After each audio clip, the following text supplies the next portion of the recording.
欢迎来到小牛脑。今天我们会和大家一起从汉朝一直聊到唐朝时的韵文。上一次我们聊到了楚辞，在汉代继承着楚辞的某些创作传统，汉赋就产生了。赋不是一个作品，而是一种文体。它的主要特点就是铺陈写物，不歌而颂，接近于散文。它可以长这个样子。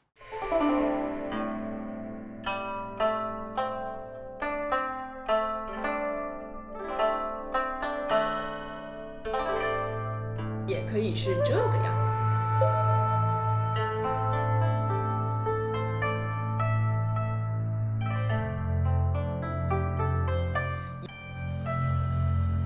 还有的长这个样子。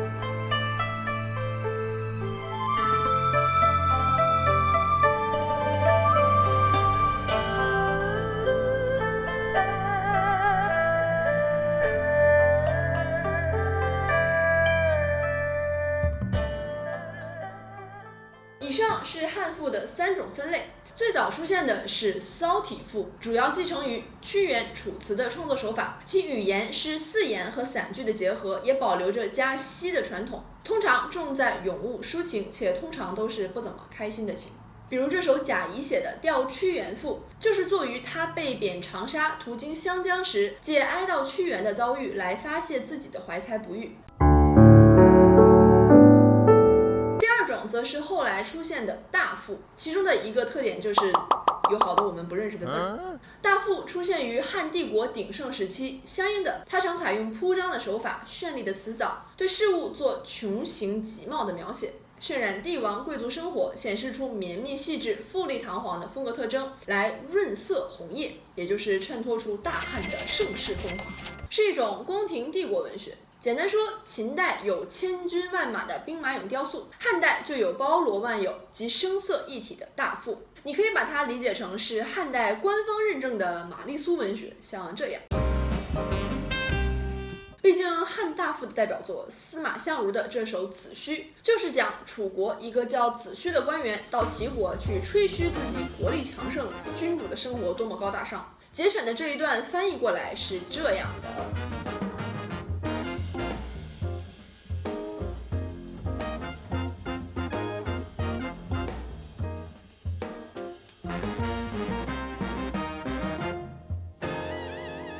好家伙，我直接好家伙，是什么样的音乐能让鱼自己跳出水面，让水流声听起来像打雷？恐怕是只鲸鱼，这是直接在大海上打鸟。当然，子虚和其姊妹篇《上林》写君主生活铺张奢靡，却重点在于讽喻，其实它是反玛丽苏。通常来讲，大赋都会在极尽歌功颂德之后加一段训，就是带有劝谏性质的议论评述，这也造成了汉大赋在思想上的复杂性，但的确也有只是单纯在炫技的赋，堆砌冷僻字，结构僵化，被批于辞则意为早逝，于意则虚而无争。虽然气势磅礴，却用现代的标准来看，就缺乏了些情感，更像是装饰品，也像一种行为艺术。而且这样的作品并不少哦。西汉末期，张衡以一首《归田赋》标志了大赋向小赋的转变。当时已到东汉中叶，宦官外戚争权，作家的写作也从宏大的铺张描写转为了细腻的咏物抒情。我们刚才节选的3个部分 A、B 都是全文中的一段，而 C 则是《归田赋》的全文。是不是学到这样的课文也是非常开心呢？小赋通常篇幅较短，句式种类也比大赋更加多样精巧。虽然也采用铺排手法，但语言比大赋朴素，呈现出相对精巧清新的特点。而汉朝除了汉赋，另外一个诗歌史上的里程碑就是汉乐府。乐府是指古时的音乐管理机构，从秦始皇时就有了。汉乐府诗是这个机构在民间搜集来的乐歌整理而成的。后来人们也用乐府来指代乐府搜集的诗歌，这个概念可能有点绕。就像你说我去吃麦当劳，麦当劳是指里面的汉堡，不是说你要去吃这个店。当我们说乐府的时候，乐府通常也不只是指这个音乐管理机构，而是指乐府诗。乐府诗常常取材于人们的现实生活，有的抒情，有的叙事，而以叙事诗成就最为突出。比如乐府双璧之一《孔雀东南飞》就刻画了一个堪比电视剧8点档复杂的婆媳矛盾故事。剧透，下面有剧透，下面有剧透。孔雀东南飞》讲的是焦仲卿、刘兰芝夫妇情深意浓，却因为焦母的反对，妻子刘兰芝被赶回娘家，两人相约即使不能在一起，也要等着彼此。结果太守却要刘兰芝嫁给自己的贵公子儿子，刘兰芝的哥哥也要求刘兰芝嫁给这个贵公子，好出人头地，飞黄腾达。刘兰芝无法反抗，与焦仲卿偷偷见了一面后，在婚礼当天投水自尽。焦仲卿得知后也自挂东南枝了。在《诗经·楚辞》里，你是看不到这么复杂的故事的。他们虽然兼有抒情和叙事，但主体还是抒情，并没有对于事件本身的详尽刻画。而汉乐府则擅长选取有代表性的生活镜头，进行详略得当的叙事，并且因为其来自民间，在叙事和抒情上都表现出一种坦率清新的特点。乐府诗也标志着中国古代叙事诗的成熟。而且我们会发现，汉乐府也继承了《诗经》的赋比兴手法，开篇用孔雀东南飞，五里一徘徊，比兴，引出刘兰芝和焦仲卿彼此相恋的深情，颇有关关雎鸠，在河之洲，窈窕淑女，君子好逑的风格。而结尾则描写鸳鸯在刘兰芝、焦仲卿合葬的墓地日夕和鸣，通宵达旦，暗喻了他们矢志不渝的爱情，也象征了对传统礼教的控告，对纯真人性和真情的热烈追求。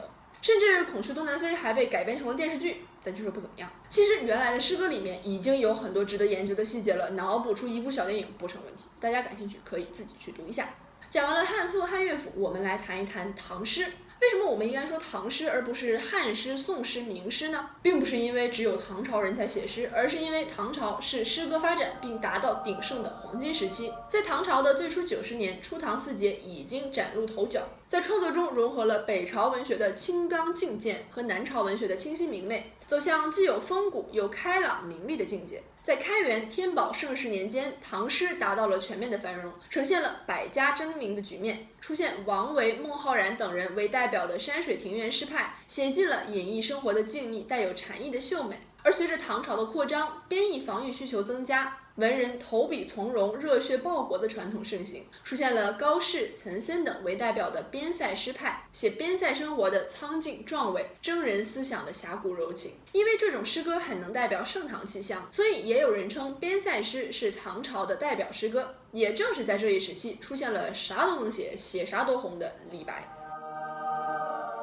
李白究竟为什么这么火？像1000个读者有1000个哈姆雷特，每个人在李白作品中读出的东西也不一样。有人觉得他特别自恋，但自恋的特别让人喜欢；有人感慨于他飘零但传奇的命运，一生挤入朝廷却一事无成，40多岁被赐金放还，赶出朝廷，快60岁遭人陷害，险些冤死狱中。有人惊叹于他瑰丽无边的想象力，能大笔点染出山随平野尽，江入大荒流，月下飞天镜，云生结海楼这样纵横天地、意境旷大的诗句。也有人惊叹于他豪迈洒脱的胸怀，喷发式的情感抒发。君不见黄河之水天上来，奔流到海不复回。君不见高堂明镜悲白发，朝如青丝暮成雪。水天相接，苍茫一色，超越时空限制。而独留这种天生我材必有用，千金散尽还复来的绝对精神。非要概括的话，李白传承后世的是他充分解放个人个性、豪放飘逸的创作风格。天子呼来不上船，自称臣是酒中仙。从大胆瑰丽的意象到俊逸自由的抒情，这种风格和精神，不管是在封建社会还是在今天，都是绝无仅有的。连李荣浩都要给他写一首歌。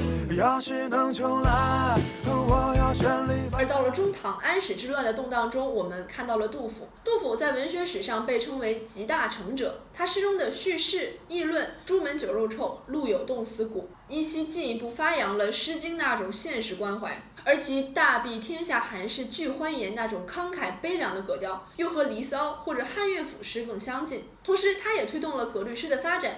他比李白更多的写律诗，严格遵守结构、字数、行数、平仄、清注音、用韵等一系列要求，但却没有被声律束缚，浑然天工，纵横四溢，自然的让人根本看不出声律对仗的痕迹。而在主题上，杜甫则集合了中华传统文化中儒家知识分子最核心的品质，比如人民爱物、忧国忧民。在《春夜喜雨》中，我们虽然看不到他一贯沉郁顿挫的风格，却能感受到他心系天下和与春雨一样润物细无声的中心志向。杜甫这类批判社会贫富不公与社会弱小共情的诗，与当时唐诗主流风格很不同，是他的创举，也成为了当时唐代的新诗。他的这类诗可以说是受到了当时业内人士，也就是其他诗人，比如说韩愈和白居易等的认同，但是一般民众并不太接受。而杜甫真正大红起来的时代，其实是宋朝以及以后。我知道我们总感觉杜甫好像是一个忧心忡忡的老爷爷形象，而李白则是一个长发佩剑的白衣大侠。但是杜甫比李白小10岁，他们俩的时代顺序比较高后了，而且杜甫还是李白的忠实粉丝，给李白写过好几首诗。到了晚唐，诗人生命从高昂走向绮丽，心态内敛，感情也趋向细腻。盛唐时挥斥方遒的大李杜，也就是李白、杜甫，换成了小李杜、杜牧、李商隐。